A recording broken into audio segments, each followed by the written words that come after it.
Bienvenue à vous, mon frère et ma sœur, dans le Seigneur, et vous tous qui pouvez être en train de vous apprêter à suivre cet enseignement, que vous soyez déjà aussi sauvés ou pas. Je vous souhaite néanmoins la bienvenue. Dans le cours du message, j'ose croire que le Seigneur vous fera entendre des choses par lesquelles il va vous sauver. C'est très important. Son offre de salut, il l'offre à tout homme sur cette terre. Je vous souhaite vraiment la bienvenue à cet enseignement que vous vous apprêtez à suivre. Et comme je l'ai dit toujours, prenez soin d'aller avec l'enseignement à la fin. Prenez soin de suivre cet enseignement jusqu'à la fin. Téléchargez, ayez le support, suivez selon votre emploi de temps. Et quant à moi, c'est toujours un réel plaisir de me retrouver devant vous présentement pour partager les connaissances partielles. Vous savez, il est écrit que nous connaissons en partie et nous sommes en train de prophétiser aussi en partie. Les connaissances partielles que Dieu ne cesse de me donner sur la doctrine de Christ pour son Église. C'est vraiment un réel plaisir. Vous savez, il est impossible de connaître. Le doyen me disait que le ministère parle. Il parle en lui-même. Il est impossible de faire taire certaines choses. Il est impossible de se taire face à la dégradation actuelle dans laquelle la chrétienté se retrouve, face à la ruine, à la corruption que nous voyons dans le monde entier actuellement, et surtout dans la chrétienté. Il est impossible de se taire. Et dans Jacques chapitre 4, verset 17, il est écrit que celui qui connaît le bien, mais qui ne le fait pas, il commet un péché. Mon frère, péché là, c'est pas seulement voler, ce n'est pas seulement adultère. Puisque quand on parle de péché, les gens ne voient que les mauvaises choses là. Quand on est en dehors de la volonté de Dieu, d'une volonté de Dieu connue, c'est un péché. Et le frère Jacques nous dit, au verset 17, chapitre 4, celui donc qui sait faire ce qui est bien et qui ne le fait pas, commet un péché. Celui qui sait faire le bien et qui ne le fait pas, il commet un péché. En d'autres termes, celui qui connaît la vérité et qui tait cette vérité-là, qui la garde captive, il commet aussi un péché. Il y a des choses qu'on ne peut pas taire. On ne peut pas taire la parole de Dieu. On ne peut pas la garder captive. Vous allez bloquer d'un côté, elle va sortir d'elle-même de l'autre côté. C'est ce que l'oncle Mardoché, je crois, l'oncle de la reine Esther, lui dit, face à cette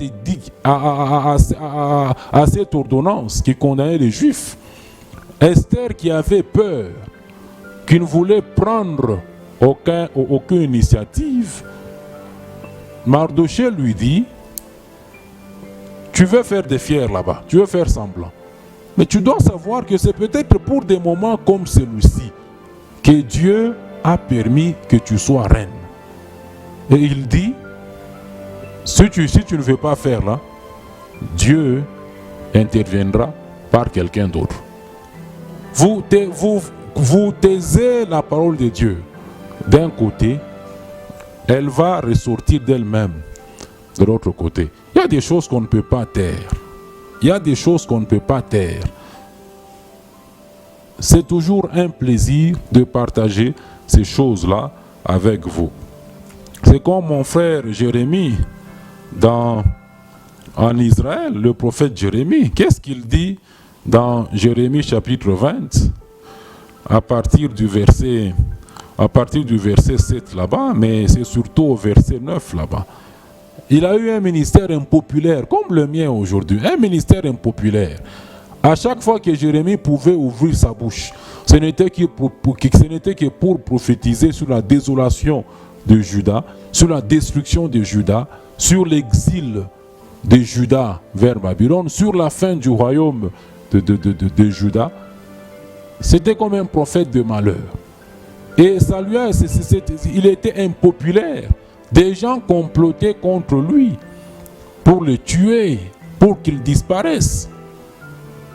Dans cette impopularité-là, il dit au verset 9 que si j'ai dit, je ne ferai plus mention de lui, je ne ferai plus mention de Dieu, que je ne parlerai plus en son nom, il y a dans mon cœur comme un feu dévorant. Il y a dans mon cœur comme un feu dévorant qui est renfermé dans mes os.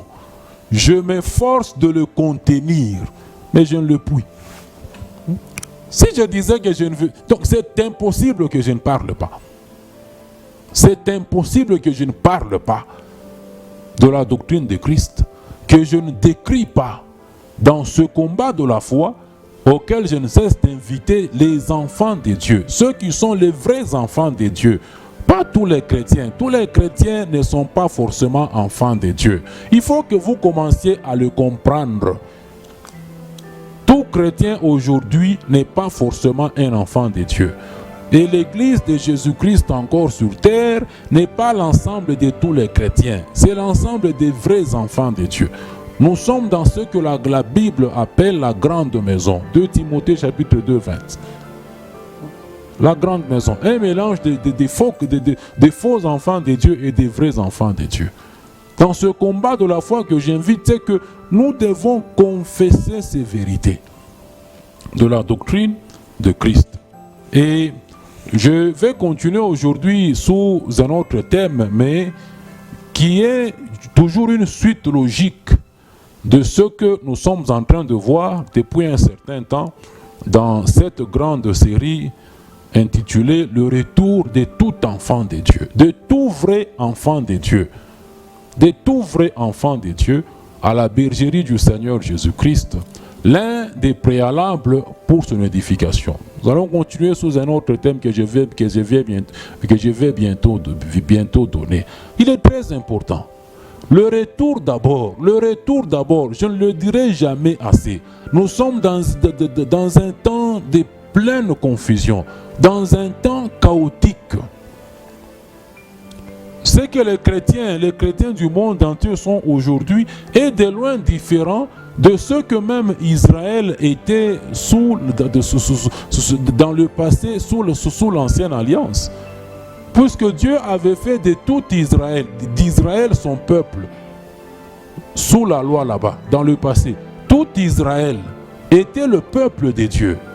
Mais c'est différent de la configuration actuelle où nous avons affaire aux chrétiens. Je venais de vous le dire que tout chrétien aujourd'hui n'est pas forcément un enfant de Dieu. N'est pas forcément un enfant de Dieu. Il y a des chrétiens dénominationnels, il y a certaines dénominations qui ne croient, qui refusent la nouvelle naissance, qui refusent le problème du Saint-Esprit. Il y a des dénominations chrétiennes qui, eux disent, même après, quand quelqu'un meurt naturellement, c'est fini, c'est fini, il n'y a plus rien, ça s'arrête là-bas. Il y a toutes sortes de chrétiens aujourd'hui. Il y a toutes sortes de chrétiens. Et on devient enfant de Dieu par le salut, en acceptant l'offre du salut de Dieu par le sacrifice de la vie de Jésus-Christ. Tout chrétien n'est pas forcément un enfant de Dieu. Donc les chrétiens sont aujourd'hui dans une configuration différente de ce que Israël était sous la loi dans le passé. Sous la loi, dans le passé, tout Israël, tout juif était un enfant de Dieu. Tout juif naissait enfant de Dieu. Naissait de par la naissance naturelle. Il naissait enfant de Dieu. Dans l'ancienne alliance, il n'y avait pas de nouvelle naissance. Dieu a fait un choix souverain en choisissant Israël, en faisant de lui son peuple sur cette terre, en lui donnant Canaan comme pays. De par la naissance naturelle, sous l'ancienne alliance, où Israël était, les Juifs naissaient enfants de Dieu. C'est ainsi que quelqu'un comme Jérémie pouvait dire, avant qu'il ne soit même une masse informe, dans le sein de sa mère, Dieu le connaissait. Dieu le connaissait. Mais ce n'est plus le cas dans la période actuelle de la grâce. Ce n'est plus le cas actuellement. Les relations avec Israël, comme peuple terrestre de Dieu, Dieu les a interrompues momentanément à cause de la désobéissance, de l'idolâtrie, du rejet de Christ comme leur Messie. Dieu a interrompu les relations avec Israël comme peuple céleste, peuple terrestre plutôt. Et entre-temps, qu'est-ce que Dieu fait? Il a ouvert cette grande fenêtre de la grâce, la période de la grâce, où il offre maintenant le salut à toutes les nations possibles du monde entier. Mais maintenant, les Juifs sous l'Ancien Testament, sous l'Ancienne Alliance, ils naissaient naturellement enfants de Dieu. Mais toi et moi, gens des nations, aujourd'hui, de par notre naissance naturelle, nous ne naissons pas enfants de Dieu. Nous naissons des pécheurs. Nous naissons en tant que pécheurs. Et nous devenons enfants de Dieu par le salut. Les gens crient aujourd'hui en désordre. Oh Dieu, je suis pasteur depuis le ventre de ma mère. Depuis le ventre de ta mère, tu étais un pécheur. Un pécheur. De la même façon que moi. Un pécheur. Dieu ne te connaissait pas. Il ne te connaissait pas comme son enfant. 1 Jean plutôt chapitre 1, verset 12, à tous ceux qui l'ont reçu, à tous ceux qui reçoivent l'offre du salut de Dieu par le sacrifice de la vie de Jésus-Christ, il leur a donné le pouvoir de devenir enfants de Dieu.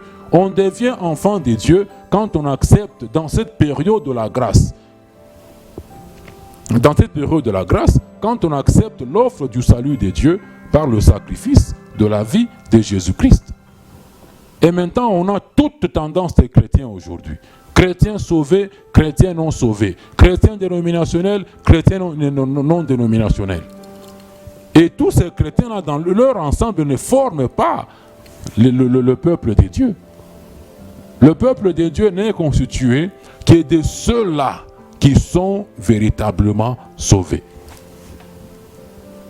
Et dans cette confusion, 2 Timothée chapitre 2, verset 19, Dieu seul connaît ceux qui lui appartiennent. Dieu seul connaît ceux qui lui appartiennent. La parole de Dieu nous dit, nous sommes dans cette grande maison où il y a des vases d'honneur et des vases à déshonneur. Je le crois. Et elle me dit que Dieu seul connaît dans cette confusion ceux qui lui appartiennent. Ce n'est pas tout celui qui s'est dit chrétien aujourd'hui, qui s'est fait appeler chrétien aujourd'hui, qui porte cette casquette-là, qui est forcément un enfant de Dieu. C'est très important. Et quand on parle du retour des vrais enfants de Dieu, de ceux qui ont la vie divine en eux, de celui en qui l'Esprit de Dieu réside. Dans Romains 8, il est écrit que celui qui n'a pas l'Esprit de Dieu ne lui appartient pas. Celui en qui le Saint-Esprit n'habite pas. Celui en qui le Saint-Esprit n'est pas, n'appartient pas à Dieu, n'est pas un enfant de Dieu. Dieu n'a rien à voir avec lui. Il est étranger à la vie de Dieu. Comme Paul nous le dit, ça doit être dans Ephésiens chapitre 4, verset 18 ou pas si je ne me trompe pas. Il est étranger à la vie de Dieu. Il est étranger à la vie de Dieu. Le retour de celui qui est véritablement sauvé, à l'église de Jésus-Christ, où il appartient, où il est un membre dès le jour que Dieu l'avait sauvé. Et nous allons voir ce thème. J'ai pensé que ça pouvait se faire en un seul enseignement, mais vu déjà l'allure introductive, ça pourra être en deux parties. Eh bien, le thème, ce n'est que la volonté et les volontés de Dieu pour l'Église de Jésus-Christ.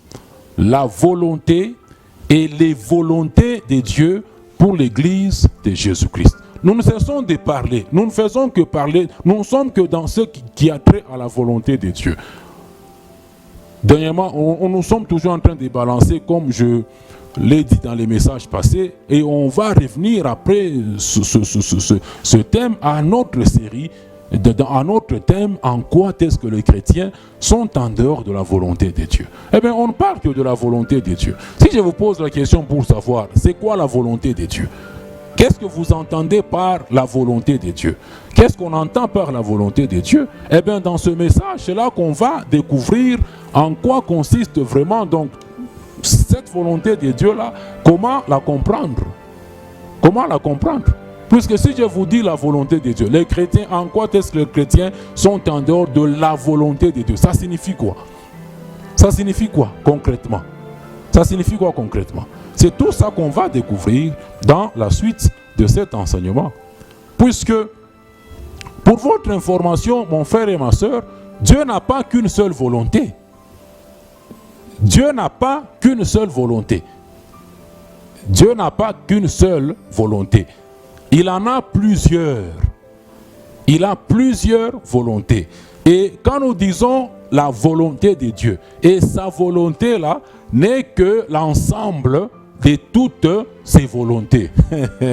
C'est de la mathématique spirituelle, hein mon frère? C'est de la mathématique spirituelle. La volonté de Dieu n'est que l'ensemble de toutes ses volontés. Il n'a pas qu'une seule volonté, Dieu. Il n'a pas qu'une seule volonté. Suivez le message, on va vous donner des exemples bibliques. Comme moi, ce sont les Écritures. Ne m'amenez pas vos rêves. Oh, j'ai rêvé, tu as fait accident. C'est ton cauchemar, c'est ton problème. J'ai rêvé ceci ou cela. Amène-moi les Écritures. Amène-moi les Écritures qui me disent en quoi est-ce que je suis en dehors de la volonté de Dieu. Amène-moi les Écritures. Ne m'amène pas ton rêve. Ne m'amène pas ta vision, ni ta prophétie. Ça ne m'intimide pas. Ça ne m'intimide pas. Je sais que d'une manière ou d'une autre, je quitterai cette terre des hommes. Le corps dans lequel je réside sur terre actuellement, c'est un corps périssable. Ce n'est pas un corps immortel. Je n'ai pas encore revêtu l'immortalité que je revêtirai en l'enlèvement de l'Église de Jésus-Christ. Je n'ai pas peur de la mort naturelle. Alors vous n'allez pas m'intimider avec vos prophéties, avec vos rêves, avec des envoyés des mauvaises nouvelles. Amenez-moi les Écritures. Amenez-moi les Écritures qui me disent que là, tu es en dehors. Ce que tu dis là n'est pas correct. Vous m'amenez les rêves, les visions. Ça va m'intimider. Non, Satan sait qu'il ne peut pas m'intimider. Il sait ça, non? Il sait. Amenez-moi les Écritures. Moi, je n'ai pas peur de la mort naturelle. Je sais qu'en quittant ce corps périssable, je sais là où je vais. Je sais là où je vais. Tout est garanti, tout m'est garanti. Tout est garanti. Oh, j'ai vu ça. Oh, priez pour lui. Oh, j'ai vu accident. J'ai vu... Et voyez vos accidents et autre chose. Moi, je continue à faire ce que j'ai fait là-bas. Comme Jésus disait quand on envoie un message d'intimidation par Pilate, il dit, allez dire à ce renard là-bas, aujourd'hui je suis là, demain je travaillerai, et même après demain. Hein? Vous comprenez? La volonté de Dieu, moi je n'ai pas peur de rien. La volonté de Dieu n'est que l'ensemble de ses volontés. C'est comme quand on parle de la doctrine. On est déjà en train de décortiquer la matière. Quand on parle de la doctrine de Christ, quand on parle de la doctrine de Christ, il ne s'agit que de l'ensemble, il s'agit tout simplement de l'ensemble de plusieurs enseignements de Christ. C'est l'ensemble de plusieurs enseignements de Christ qu'on entend quand nous parlons de la doctrine de Christ. Vous prenez l'exemple comme quand vous êtes dans Matthieu chapitre 7, verset 28. Qu'est-ce qui est écrit? Après que Jésus eut achevé ses discours, la foule fut frappée de sa doctrine. Quels sont les discours que Jésus venait d'achever? Ces discours-là commencent de Matthieu chapitre 5. de Matthieu chapitre 5, Matthieu chapitre 6, Matthieu chapitre 7. C'est ce sermon sur la montagne que Jésus fait, sur la montagne des Oliviers ou quoi là-bas, que Jésus fait le sermon sur la montagne. Il a enseigné de Matthieu 6, de Matthieu 5 à Matthieu 7. Il a donné plusieurs enseignements. Et tous ces enseignements-là ont été résumés en une seule doctrine. Oh, c'est ce qu'on dit au verset 28 de Matthieu 7. Après que Jésus eut achevé ses discours, plusieurs discours, qu'il ait achevé plusieurs enseignements, la foule fut frappée de sa doctrine. La foule fut frappée de sa doctrine. La doctrine de Christ n'est que l'ensemble de plusieurs enseignements de Christ. Tous ces enseignements-là sont appelés une seule doctrine. Une seule doctrine. Quand on parle de la doctrine de Christ, c'est l'ensemble de plusieurs enseignements donnés par Christ. Et quand il s'agit de l'église, de son église, qu'il a donné par ses apôtres, par ses premiers apôtres à lui. Donc, c'est très important. Et il y a même des traductions de la Bible qui traduisent le mot doctrine, qui traduisent la doctrine par enseignement. Enseignement au singulier. C'est très important. Qui traduisent doctrine par enseignement. C'est comme quand vous prenez toujours Matthieu 7, 28 là-bas, quand vous prenez la traduction de la Bible du Semeur, ou même celle du second 21, ou même pour les anglophones Easy English, quand on parle de la doctrine de Christ, on parle de l'enseignement de Christ. Dans ces quelques traductions de la Bible, le mot doctrine est traduit par un enseignement, par l'enseignement. L'enseignement au singulier, qui n'est que l'ensemble de plusieurs enseignements donnés par Christ. Eh bien, dans la même pensée, quand on parle de la volonté de Dieu, c'est général. C'est général. Quand on parle de la volonté de Dieu, c'est général. Et c'est un peu vague par moment et un peu abstrait. Quand on parle de la volonté de Dieu, cette volonté-là, elle est générale. Et elle n'est que l'ensemble de plusieurs volontés de Dieu. Dieu n'a pas qu'une seule volonté. Il en a plusieurs. Et toutes ces volontés, c'est cet infini nombre de volontés que Dieu a, forment sa volonté. Forme sa volonté. Je vous donne quelques exemples des volontés spécifiques de Dieu. Genèse 1, chapitre 26. Qu'est-ce que Dieu dit? Faisons l'homme à notre image. Il a exprimé sa volonté.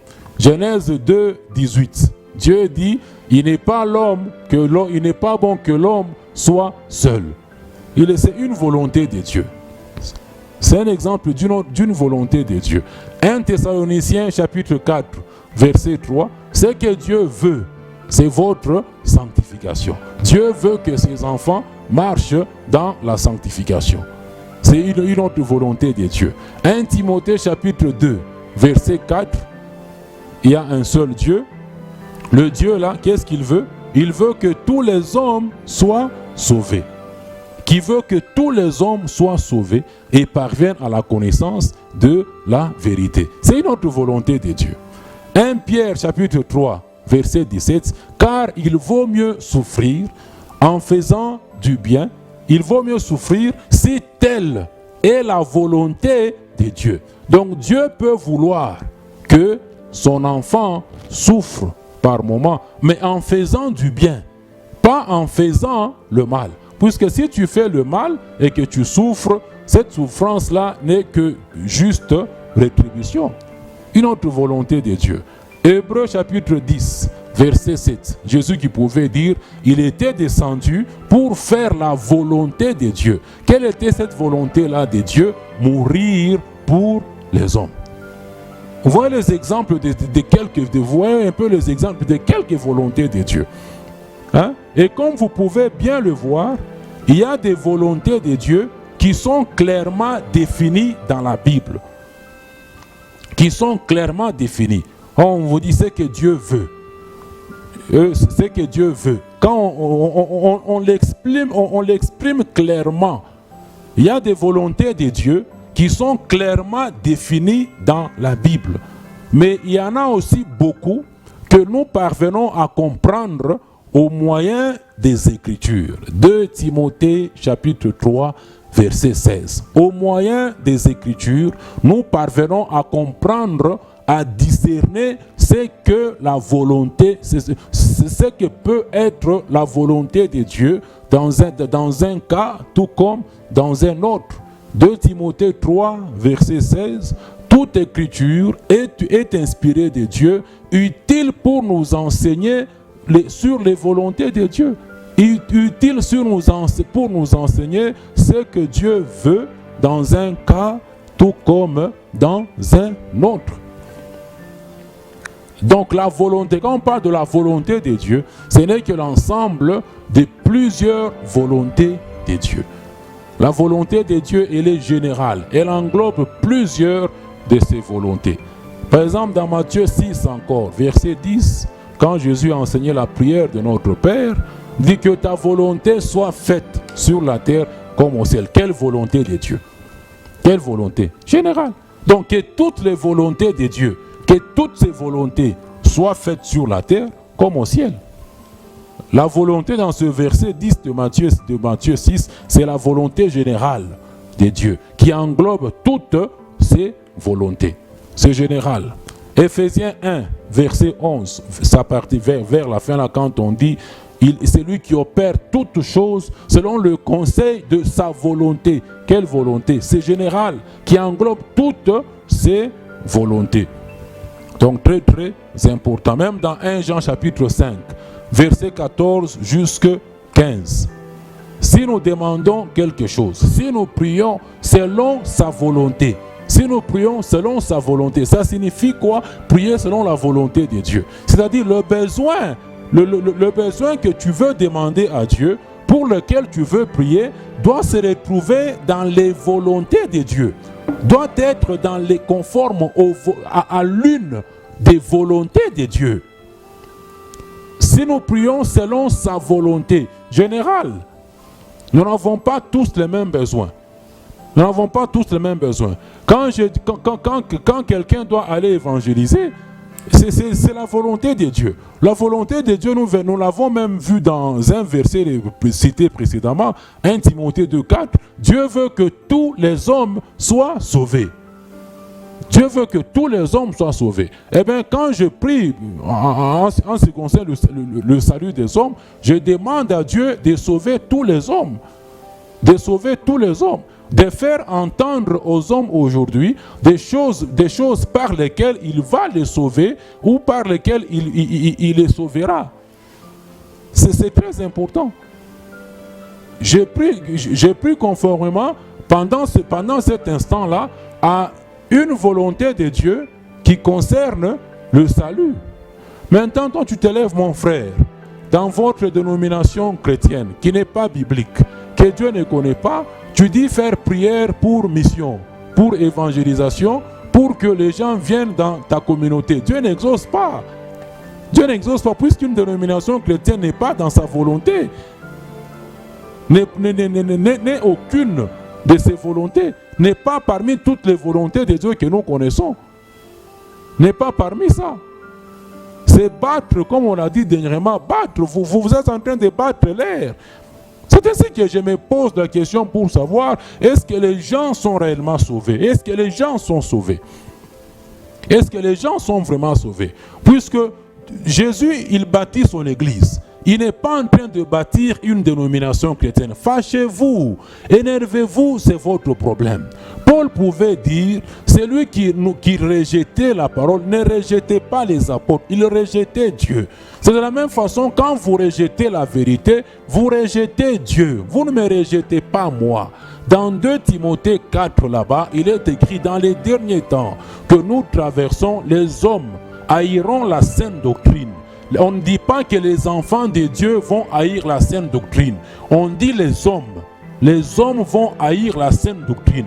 Pas les enfants de Dieu. Ne peut haïr ces vérités. ne peut haïr cette sainte doctrine, pas un enfant de Dieu. Un enfant de Dieu ne peut pas haïr la vérité, ne peut pas rejeter la parole de Dieu. Vous êtes dans une dénomination chrétienne que Dieu ne connaît pas, un fondement purement étranger, un feu étranger sur lequel vous êtes en train de bâtir. Vous bâtissez en vain, aucune récompense pour cela.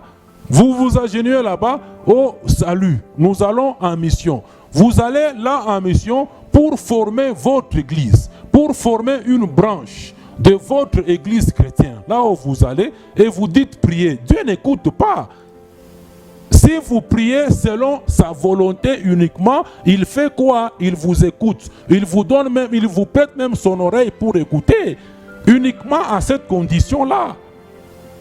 Uniquement à cette condition-là. Il n'y a aucune écriture qui vous dit, qui vous permet d'aller faire des nations de disciples pour les regrouper sous l'étiquette de votre église chrétienne. Il n'y a aucune écriture. Il n'y a aucune écriture. L'église ne vous appartient pas. L'église de Jésus n'appartient pas à un homme pour que vous prétendiez venir avec votre organisation. L'église de Jésus n'appartient à personne. C'est son église. C'est son église. Alors pourquoi tous ces noms là-bas accompagnent vos églises chrétiennes? Pourquoi tous ces noms là-bas? Ou dans les épîtres, ou dans la doctrine de Christ, les apôtres ont dit ceux qui étaient à Éphèse ou ceux qui étaient à Corinthe, église telle, église telle. Église ceci, église cela. C'est où dans les Écritures? Quand les frères se réunissent, quand les membres du corps de Christ se réunissent, ils se réunissent parce qu'ils sont en tant que frères et sœurs du Seigneur, pas en tant que membres d'une église X, pas en tant que membres d'une église Y. Tout ce que vous faites n'est pas biblique. Tout ce que vous faites, Dieu ne connaît pas. Dieu ne connaît pas. Dieu ne connaît pas. Si tu pries selon sa volonté, si tu pries selon une volonté connue de Dieu, une volonté de Dieu, parmi toutes ces volontés qui forment sa volonté générale, ce n'est qu'à cette condition-là qu'il t'écoute. Vous dites prier. Les uns prient pour moi pour que je rentre dans une dénomination chrétienne. Est-ce que Dieu connaît une dénomination chrétienne? Est-ce que Dieu vous exauce? Dieu ne vous exauce pas. Ce n'est pas la peine de continuer à prier. Pour tous ceux-là qui peuvent prétendre dire qu'ils prient pour moi, qu'ils prient pour X, Y chose. Dieu ne vous écoute pas, ce n'est pas la peine. Ce n'est pas la peine. Est-ce qu'une dénomination chrétienne vient de Dieu? Pour que vous puissiez prétendre prier, pour que moi je rentre dans une dénomination chrétienne. Ou pour que moi je mette sur pied une église chrétienne. Ou pour que moi je revienne à une église chrétienne. Et vous dites prier. Vous dites même jeûner, prier. Jeûner, rejeûner, déjeuner encore, rouler par terre, sauter, descendre, entrer même sous le sol. Dieu ne vous écoute pas. Ce n'est pas dans sa volonté. Ce n'est pas dans ses volontés que nous connaissons. Ce n'est pas dans ses volontés. Dieu n'écoute qu'à une seule condition. Que quand on prie, selon sa volonté. Selon sa volonté à lui Dieu. Pas selon ta volonté. Tu as une volonté. Mais ta volonté à toi doit s'aligner à sa volonté à lui. Ta volonté à toi doit s'aligner à une de ses volontés. À une parmi ses volontés que tu connais. Ça ne sert à rien de prier juste pour prier. Ça ne sert à rien de prier juste pour prier. On ne prie pas pour le plaisir de prier. Jésus pouvait dire, jusqu'alors, donc on prie pour recevoir. On prie pour recevoir de Dieu. Il dit, jusqu'alors, vous n'avez rien demandé. Demandez pour que votre joie soit parfaite. Il dit, vous ne recevez pas puisque vous ne priez pas. Vous ne recevez pas puisque vous ne demandez pas. Mais qu'est-ce qu'il dit ensuite? Mais vous priez, mais quand vous priez mal. Dans l'intérêt de satisfaire vos propres désirs. Vous priez en non-conformité avec les volontés de Dieu. Avec les volontés de Dieu. C'est ça le problème de la chrétienté actuellement. C'est ça le problème de la chrétienté. Même de tous ceux qui peuvent être déjà enfants de Dieu, qui peuvent déjà être sauvés. C'est tout ça le problème. Ce que vous faites là, c'est où dans les volontés de Dieu que nous connaissons. Dans les volontés de Dieu qui forment sa volonté générale. C'est où tout ça? Or, la volonté de Dieu aujourd'hui, nous la connaissons tous. Nous pouvons la découvrir au travers des Écritures, comme je l'ai dit précédemment, au travers des Écritures. Dieu n'a rien caché, il a tout révélé. Jude 1, 3 là-bas, toute la doctrine nous a déjà été transmise une fois pour toutes. Hein, mon frère? Ça ne sert à rien de prier. Cherche d'abord à savoir, au travers des Écritures, la volonté de Dieu. Dans cette situation ici, qu'est-ce que Dieu a dit dans cette situation? Toi, tu dis, tu pries prospérité pour devenir millionnaire. Dieu veut que tu sois millionnaire sur cette terre, dans cette période de la grâce. Non, il ne pourvoit qu'à nos besoins. 1 Timothée 6, 8 là-bas. Si nous avons de quoi manger et de quoi nous vêtir, cela nous suffit. Dieu ne fait pas des millionnaires sur terre dans cette période, dans la dispensation de la grâce. Car toutes les bénédictions de ces enfants actuellement, membres de l'église de Jésus-Christ, sont toutes spirituelles et ne sont pas matérielles et n'ont rien de matériel. Vous voilà dans vos bâtiments non bibliques, en train de faire la course aux richesses de ce monde, en train de faire la richesse au bien de ce monde. Les gens, à chaque fois qu'une année commence, ils fixent des objectifs. Oh, cette année, il faut que j'ajoute une autre maison. Il faut que j'ajoute 2 voitures. Et ils font de ça, ils disent sujet des prières. C'est compliqué. C'est compliqué. Et comme je le disais dans l'introduction, on ne peut pas se taire devant une pareille pourriture. On ne peut pas se taire devant pareille corruption. Sinon, on devient ce que le monde dit, non-assistance à personne en danger. On voit comment est-ce que les gens sont en danger d'aller en enfer. On voit comment est-ce que les gens s'embrouillent. Ils pensent être des enfants de Dieu, alors qu'ils ne l'ont jamais été par le salut. On voit comment les gens sont en danger. Ils pensent être dans la volonté de Dieu, alors qu'ils sont en dehors des volontés de Dieu. Et on doit se taire par rapport à ça. On doit fermer l'œil. On doit fermer les oreilles par rapport à ça. Non. Non. C'est vous qui fermez l'œil là-bas et le bon face à toute cette corruption dans laquelle la chrétienté est. Vous fermez l'œil. Vous péchez. Vous péchez. Vous péchez. Et notez très bien ceci, c'est que quiconque Dieu a déjà sauvé, il est un enfant de Dieu. Il est devenu un enfant de Dieu à son service là-bas. Le ciel est une garantie pour lui. Lui est déjà garanti. Il est devenu enfant de Dieu à son salut et il est au service de Dieu et il est là uniquement pour faire les volontés de Dieu. Pour faire la volonté de Dieu qui est l'ensemble de toutes ses volontés. Il est là uniquement pour faire les volontés de Dieu ou sa volonté en général. Comme Jésus pouvait dire dans Jean chapitre 4, verset 34, que sa nourriture était uniquement faire la volonté de Dieu notre Père. Faire sa volonté. Celui qui est un enfant de Dieu n'est pas là pour faire sa propre volonté. Et Dieu, lui, ne sauve pas pour qu'il puisse faire votre volonté à vous. Non. Il vous a sauvé. Il a fait de vous en Christ, membre de son peuple, son enfant. Vous êtes à son service pour faire sa volonté. Être au service de Dieu, c'est être là pour faire uniquement la volonté de Dieu. Pour faire uniquement les volontés de Dieu. Qui sont plusieurs. Pour faire uniquement les volontés de Dieu.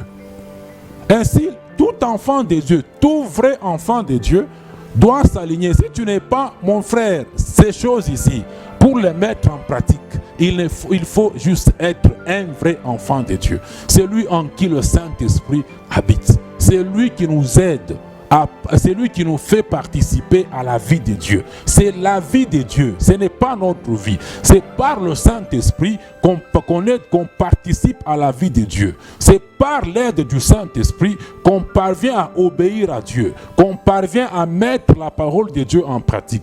Toi qui peux te poser cette question de savoir pourquoi tu n'obéis pas à Dieu, pourquoi tu ne mets pas en pratique la parole de Dieu, que tu n'as cessé d'écouter, c'est que tu n'es pas un enfant de Dieu, c'est que l'Esprit de Dieu n'est pas en toi, puisque dans l'Église de Jésus-Christ, ce n'est ni par la force, ni par la puissance, c'est par l'Esprit de Dieu.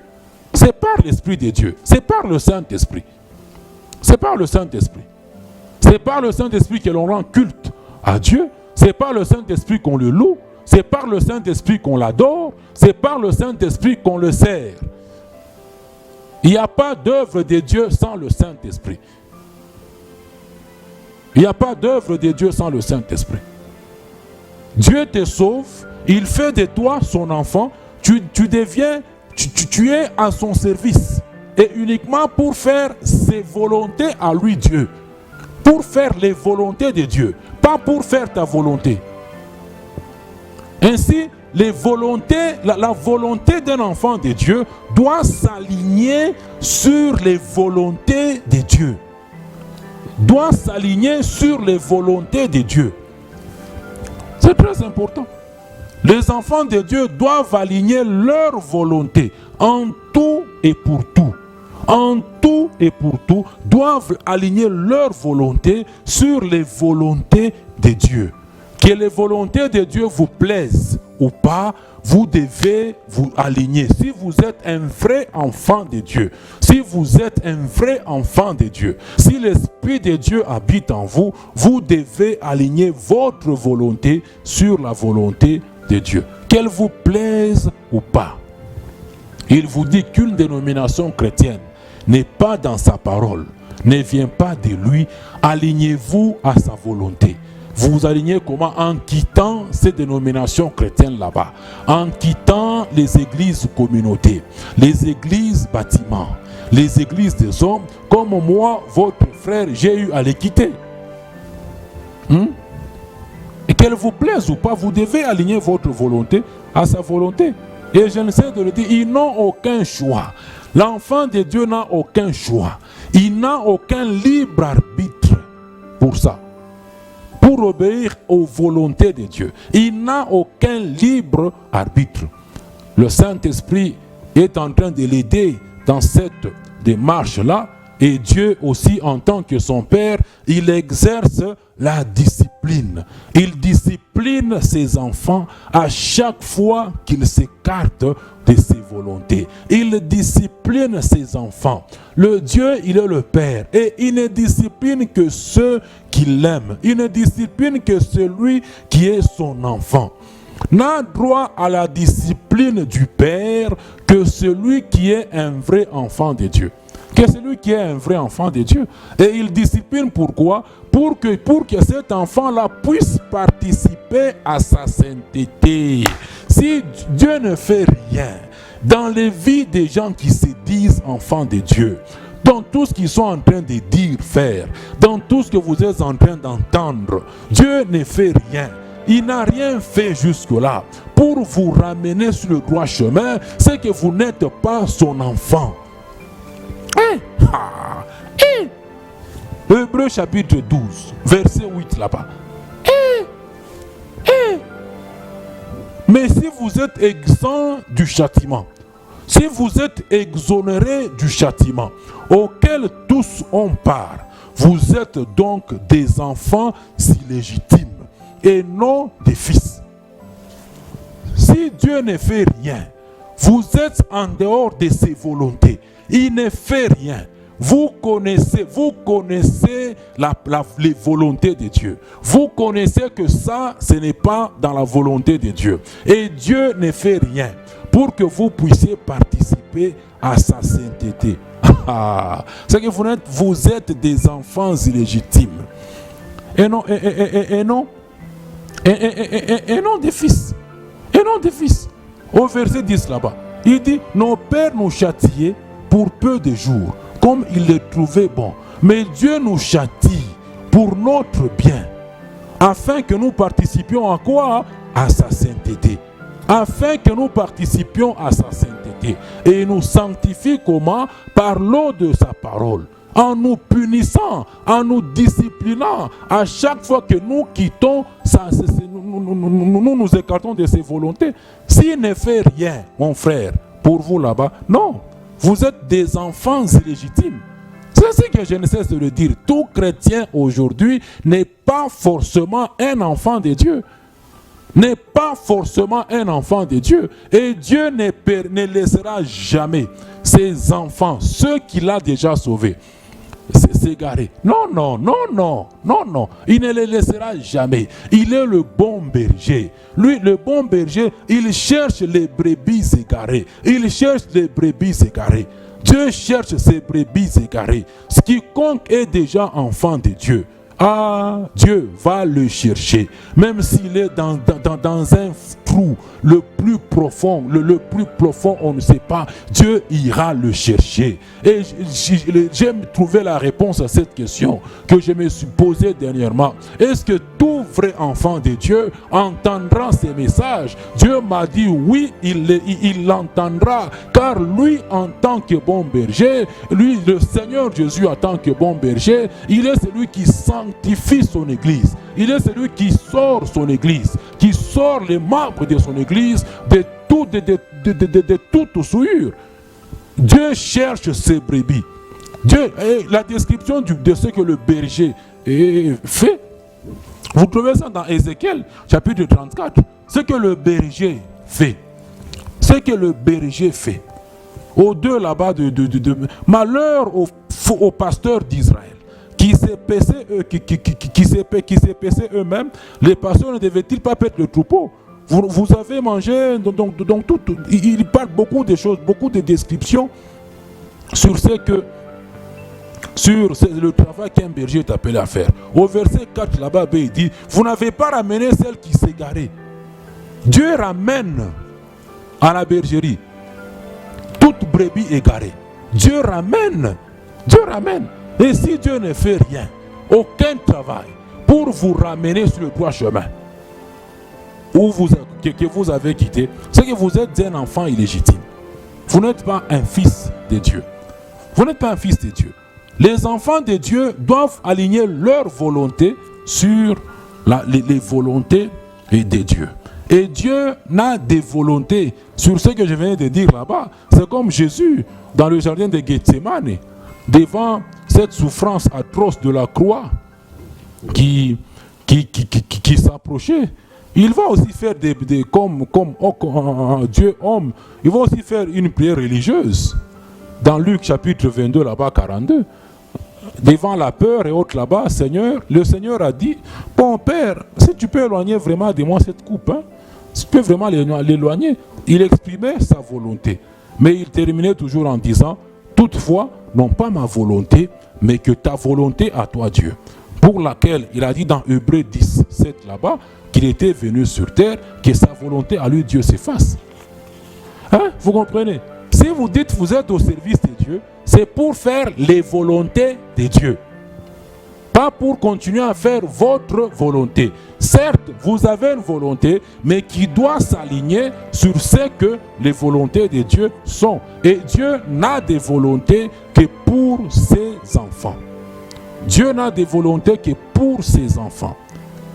Et parmi les volontés de Dieu, qui forment sa volonté générale, que Dieu a pour ses enfants, il y a des volontés qui sont, il en a qui sont générales, il a des volontés qui sont générales, c'est-à-dire qui concernent dans cette dispensation de la grâce, qui concernent toute l'Église de Jésus-Christ. Il a des volontés, dans ces volontés-là, qui sont générales, qui concernent toute l'Église de Jésus-Christ ou tous les membres de l'Église de Jésus-Christ. Et parmi toutes les volontés que Dieu a, il en a aussi d'autres qui sont propres à chacun de ses enfants encore sur terre. Et les volontés de Dieu, propres, spécifiques à chacun de ses enfants encore sur terre, concernent uniquement plus ou moins deux domaines seulement. Deux domaine seulement de la vie de ses enfants encore sur terre. Ce n'est que dans ces deux domaines-là que Dieu a des volontés spécifiques pour chacun de ses enfants encore sur terre. Quels sont ces deux domaines là-bas? Entre autres, c'est dans le choix des études à faire. Quand on parle des études à faire, on voit aussi, en amont, nous avons les études, mais ces études-là à faire nous conduisent au travail, à l'exercice d'une activité. Donc Dieu a des volontés spécifiques pour chacun de ses enfants, en ce qui concerne le choix des études à faire et aussi en ce qui concerne le choix du conjoint. Uniquement le choix, dans le choix du conjoint. Mais une fois qu'il t'a conduit dans le choix du conjoint à faire, toute la vie conjugale, toutes ses volontés à lui Dieu, en ce qui concerne la vie conjugale de ses enfants, toutes ces volontés-là sont générales à tous ceux de ses enfants qui sont dans le mariage sur cette terre. Quand on parle dans Éphésiens 5 que Marie aimez vos femmes, c'est tous les maris enfants de Dieu. Ils doivent aimer leurs femmes, ça c'est général. Donc il n'y a pas un mari enfant de Dieu sur cette terre qui lui va haïr sa femme. Et on parle d'un amour inconditionnel, l'amour de Dieu, pas ton amour à toi charnel ou mon amour charnel, l'amour de Dieu, l'amour inconditionnel. Quand on dit mari, aimez vos femmes, c'est tous les maris qui sont enfants de Dieu qui doivent aimer leurs femmes. Femmes, soyez soumises à vos maris. Toutes les femmes, enfants de Dieu, doivent se soumettre à leur mari. Ça, c'est la vie dans le couple. Et cette vie-là dans les couples est générale. Et concerne tous les enfants de Dieu. Donc, il n'y a pas un mari qui va dire cette histoire-là d'amour. C'est un mari enfant de Dieu qui lui va dire cette histoire-là d'amour, d'aimer les femmes, là, c'est pour vous. Moi, je ne suis pas dans ça là-haut. Non, il n'y a pas quelqu'un qui lui va dire ça.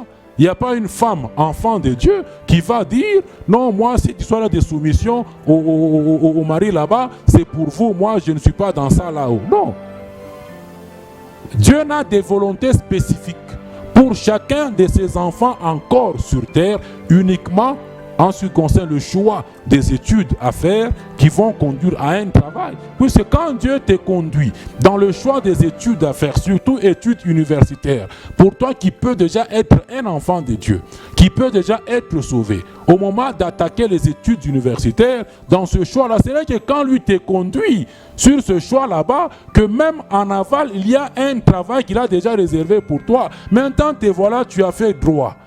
Tu es licencié en droit. Te voilà maintenant, tu es maçon sur un chantier d'autrui. Et quand tu as fait licence en droit là-bas, à la fin, dans ton bâtiment, tu as dit action de grâce. Tu as remercié Dieu pour avoir donné diplôme de licence en droit. Tu as remercié Dieu pour avoir donné diplôme en médecine. Tu as fait médecine, tu as fini en médecine. Te voilà maintenant maçon, te voilà maintenant bétonnier. Ça signifie quoi ça? Vous faites des histoires seuls. Vous faites des histoires seuls. Si vous vous dites enfant de Dieu, c'est pour faire les volontés de Dieu. Vous êtes au service de Dieu. Qui t'a dit de faire Polytechnique? Oui, jeune homme. 5 minutes, c'est compliqué. Qui t'a dit de faire Polytechnique? Qui t'a dit d'aller faire Polytechnique? Tu dis tu es enfant de Dieu. Qui t'a dit de faire Polytechnique? Qui t'a dit de faire construction? Qui t'a dit de faire construction? Qui t'a conduit sur ce chemin là-bas? Qui t'a conduit? Maintenant, quand ça se complique, tu rentres. Dieu, il est le commencement et la fin de ce que lui commence. Il ne termine pas ce qui n'a pas commencé. C'est ainsi que vous voyez aujourd'hui les chrétiens, ce sont les gens les plus malheureux. Les plus malheureux du monde. Surtout en Afrique. Vous dites, en quoi est-ce que Dieu, en quoi est-ce que vous dites être au service de Dieu? Vous qui pouvez être chrétien sauvé, en quoi vous êtes au service de Dieu? En quoi? Vous faites des études selon vous. Selon vous. Vous vous levez, tu vas faire des histoires. Et tu fais même action de grâce, diplôme. Dieu t'a envoyé, tu fais action, c'est-à-dire tu dis merci à Dieu de t'avoir donné ce diplôme. Et puis à la fin, chômage. Ça c'est Dieu. Ça c'est Dieu. C'est Dieu ça. C'est Dieu.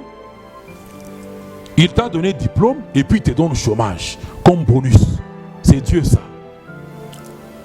C'est compliqué, hein? C'est compliqué. Dieu utilise les situations de nos vies pour nous enseigner qu'il y a un ça ne va pas. Qu'il y a un ça ne va pas. Qu'il y a un ça ne va pas. Dans ce que vous dites, œuvre de Dieu, dans ce que vous dites faire. Si vous êtes enfant de Dieu, pour ceux-là, études secondaires là-bas, options et autres, à cet instant là-bas, je ne crois pas qu'on soit déjà sauvé. Ce sont les parents qui sont enfants de Dieu qui doivent orienter. Qui doivent orienter. Mais si tu es né avec un talent naturel, développe le talent là-bas. Puisque tout ce que nous faisons comme études, c'est pour acquérir un talent et puis mettre ce talent là-bas au service des uns des autres. Tu es né avec un talent naturel. Développe ce talent là-bas. Oriente l'enfant. Toi, tu as découvert ce talent. Développe ce talent là-bas. Que tu finiras par mettre au service des uns des autres. Le talent, c'est à but lucratif. Ce n'est pas à but association sans but lucratif, talent. Hein? Le talent, c'est à but lucratif pour recevoir quelque chose. Dieu a des volontés spécifiques pour ses enfants sur cette terre, encore sur terre, uniquement en ce qui concerne les études à faire, les talents à acquérir et uniquement dans le choix du conjoint. En dehors de ces deux domaines là-bas, tout est général. Toutes les volontés de Dieu concernent dans cette période de la grâce tous les membres de son Église. Et toutes ces volontés là-bas doivent être obéies par tous ses enfants. Et Dieu n'a pas de volonté pour que les hommes aient les églises sur terre ici. Ce n'est pas dans les volontés de Dieu. Ce n'est pas dans les volontés. Mais tous ces enfants, dans cette période de la grâce, appartiennent à la seule Église de Jésus-Christ, laquelle n'est pas subdivisée. L'Église de Jésus n'est pas subdivisée ni en dénomination chrétienne, ni en Église chrétienne, ni en tribu, comme ce fut Israël sous la loi. Non, non. L'Église de Jésus n'est pas subdivisée en tribus. Tribu de tel, tribu de tel. Non, non. Dans l'Église de Jésus, il n'y a ni juif, ni grec. Ni juifs ni grecs, sont tous frères et sœurs en Christ. Cette église-là n'est pas subdivisée en dénomination chrétienne, ni en église chrétienne. C'est très important. On va continuer prochainement, Dieu voulant, en voyant toujours dans ce thème ici, la volonté et les volontés de Dieu pour l'église de Jésus-Christ. Quand on dit la volonté de Dieu, de fois c'est général. Elle englobe toutes les volontés de Dieu. Car Dieu n'a pas qu'une seule volonté. Il n'a pas qu'une seule volonté. Il a plusieurs volontés. Et l'ensemble de toutes les volontés de Dieu est dans certains versets de la Bible décrite par la volonté. La volonté de Dieu n'est que l'ensemble de plusieurs volontés de Dieu. En matière de prière, il faut maintenant prier selon dans ton besoin là-bas, découvre, cherche à savoir la volonté de Dieu spécifique aux besoins que tu as. C'est très important. Les choses très bonnes comme ça, et puis on m'arrête là-bas pour dire que le temps est fini. Bon, que l'amour de Dieu le Père, la grâce du Seigneur Jésus et la communion du Saint-Esprit demeurent avec celui qui est enfant de Dieu. Au nom de Christ Jésus. Amen.